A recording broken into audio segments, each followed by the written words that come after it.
मुक्ताईनगरच्या कुरा परिसरात सततच्या पावसामुळे बांधारे हे ओव्हरफ्लो झालेले आहेत। त्यामुळे शेतीचा प्रश्न या ठिकाणी मिटल्याचा दिसतोय। एकंदरीत जळगाव जिल्ह्यातील मुक्ताईनगर तालुक्यात दमदार पाऊस झाला, त्यामुळे सिंचनाचा प्रश्न हा शेतकऱ्यांचा मिटलेला आहे।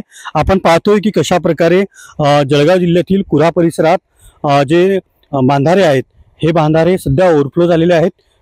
पाणी त्या बांधाऱ्याच्या वरतून जात आहेत, त्यामुळे ओव्हरफ्लो झाल्यामुळे परिसरातील शेतकऱ्यांना मोठा दिलासा या ठिकाणी मिळतोय। गेल्या 3 महिन्याच्या नंतर अखेर जे बांधारे आहेत हे परिसरातील ओव्हरफ्लो झालेले आहेत, त्यामुळे सिंचनाचा प्रश्न शेतकऱ्यांचा मिटलाय अशी परिस्थिती या ठिकाणी दिसते। कॅमेरा पर्सन मंगेश ढोलेसह रवी गोरे, TV9 मराठी, मुक्ताईनगर, जळगाव।